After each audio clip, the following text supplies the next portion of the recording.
Sa. Si. And just like that, another semi-final season comes to an end. It just flies by, doesn't it? Just comes and goes so quickly. I love it. I hate it. I love it because it means CrossFit Games is the next stop, but I hate it because the memories and the moments are so epic and they just go. But today, I want to go through my top 10 moments of the season, the semi-final season across all regions. And I don't think number one is going to be something that anyone would think of or have as their number one. So stick around to find out what my number one was. But before I get into it, I wanted to just say, I feel like this year's semi-final, it's kind of making a return back towards the regional kind of vibes when it comes to the crowds, the programming, especially the crowds in Europe, the French Throwdown, the crowd in Brazil, and then obviously the crowd here in Australia, Torian. I feel like there's just a new excitement for the athletes and for CrossFit in general. So hopefully that's something that will continue and spread across all the regions. Still lacking in the old American regions, are we, when it comes to the crowds? I don't know what it is, but man, the crowds at the French Throwdown, the amount of love that those people have for Victor Hoffer, it is unbelievable just how much hype there was around the guy, the singing, the cheering, and then same with Guy, in Brazil. There's just so much, patriotism or just passion for your local athletes.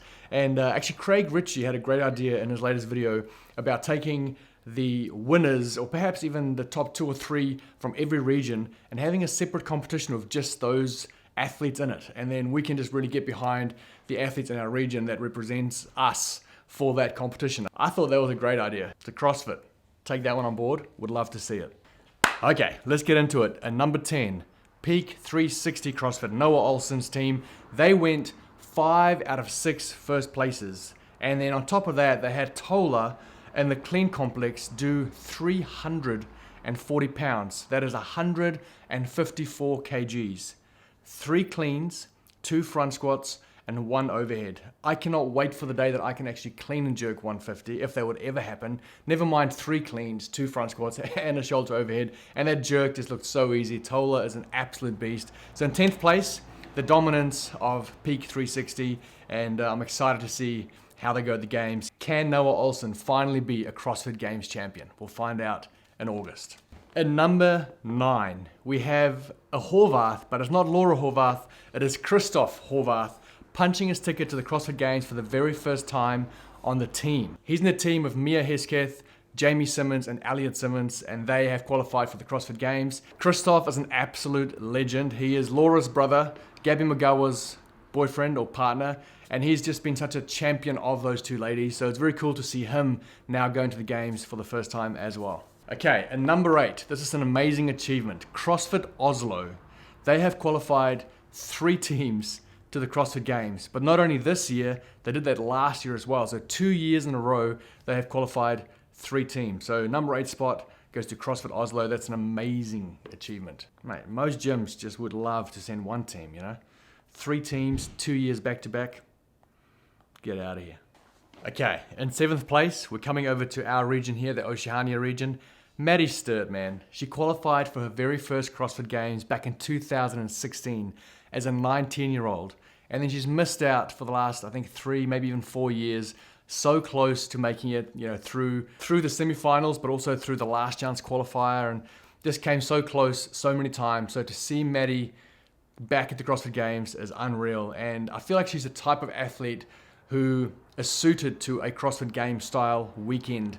And so I'm excited to see what damage she can do in Texas. At number 6, we're staying here in Australia, Ricky Garrard, the return of Ricky Garrard 2.0. He came back after his ban, then got injured, sat out for a year, and he's back once more. And my goodness, that first event, I could not believe how far ahead of the rest of the field he was. He literally finished, sat on the end of his barbell and just waited for the rest of the guys to come in the stadium and finish a workout. It was such a ridiculous separation and a statement. And so to see Ricky back as the champion of Torian and back in the field, I cannot wait to see if he can finally win the CrossFit Games, which obviously is his dream. It has been his dream for a long time. So I think Ricky deserves a spot in the top 10. Okay, moving into our top 5. This next one at number 5, a man who unfortunately missed out on qualifying for the games, but nevertheless put on a show for us, and his name is Colton Mertens, especially on the snatch ladder, the speed ladder. That final barbell, 2 heavy reps, and most of the big, strong guys opted for 2 singles. They would snatch it, dump it, rest for 10 to 30 seconds, and then finish it off. Colton Mertens hung on. Not only did it tap and go double, but kind of lost the center a little bit and went like left, right, tap, and then still managed to hang on to it. It was unbelievable to watch. I'll put it down here so it can play while, just while we're talking. But you should go and watch the actual live. Go back and watch the live event. He was racing with Brent Fikowski. Crowd went crazy, and to me, that's a top 5 moment of this past season semifinal. Okay, and number 4, a young lady who also unfortunately missed out, I think by 1 spot this year, and that is Olivia Kerstetter. Staying on event number 4 here, the snatch ladder. Just to give you an idea here, Tia's time was 5:02. Okay, 5:02. This 6-time fittest woman alive. 5:02. Olivia Kerstetter finished this event in 3 minutes and 58 seconds, over a minute faster than Tia. The young lady, that was unbelievable speed. She didn't tap and go the last barbell, but she was so fast for everything else. It was just stupidity. So Olivia deserves a spot in the top 5. She's my 4th highlight, and hopefully we'll see her back at the CrossFit Games next year. Okay, we're moving into the top 3 moments of the season. It's so tough. There's so many great moments. But at number 3, we have Tia-Clair Toomey's return after giving birth to a young daughter. And not only coming back, but winning 5 out of the 6 events, dominant as ever. And she is back. She will win her 7th title this year. It's not going to be even close. So it's a bit boring on the ladies' side. They're fighting for the 2nd spot again, in my opinion. But we've got to have Tia in there. The return of Tia, dominant performance, 5 out of 6. Good to have you back, Tia. Pumped. Okay, and arguably the coolest story of the season is the return of Hayley Adams. She is looking much stronger, and she finished the snatch event, which was surprising to me. But she looks happy. She looks ready. Sure, there's still some holes in the game. There was a couple of workouts where she placed pretty far down the field. But just to see her back and smiling and happy, it's exciting. She's always good to be in the field. She's definitely a top 10 games athlete. And it's going to be cool to see what she can do in Texas this year. But that was the heartwarming story of a young lady who had some struggles personally and seemed to have sorted them out. So pumped for Hayley. And that is my 2nd spot for this season. Okay, are you guys ready? It's not necessarily an amazing moment as such, like not a heavy lift or a first place finish in a workout, but nevertheless, in my opinion, one of the greatest achievements in the history of the sport. Mr. BKG qualified not only for his 11th CrossFit Games, but his 11th consecutive CrossFit Games. That is, do you know how hard it is? Do you guys understand how hard it is to qualify for the CrossFit Games? It is incredibly hard.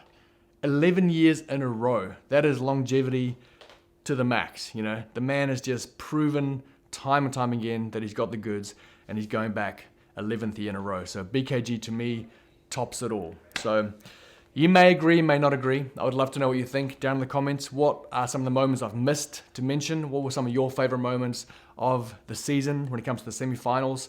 There were a lot of great moments, and I want to hear all about them. Maybe I'll make another video. If you guys mentioned some stuff down below that I missed, I'll make another video of some more highlights. I will do a couple of honorable mentions here. Wow. Alethea Boone, we all saw the video, the reaction of her finishing this snatch ladder. It meant so much to her, and it was just an emotional moment. The crowd erupted. I spoke to her afterwards, and she just couldn't contain herself, the excitement of finishing that workout. I believe she's 40 now. She did that workout back in 2016, and I think she beat her time. So there's a testament again to CrossFit and the longevity of CrossFit. So Alethea Boone is an honorable mention, and then I had one more. Who else was it? Oh, Cole Sager. Cole Sager's back. He retired apparently last year, but he's back and he qualified again, and I want to say it'll be 9-10 again for him. So pretty cool for Cole Sager. A couple of honorable men. Wow, I cannot speak English. It is also dinner time, so I'm hangry. That's it.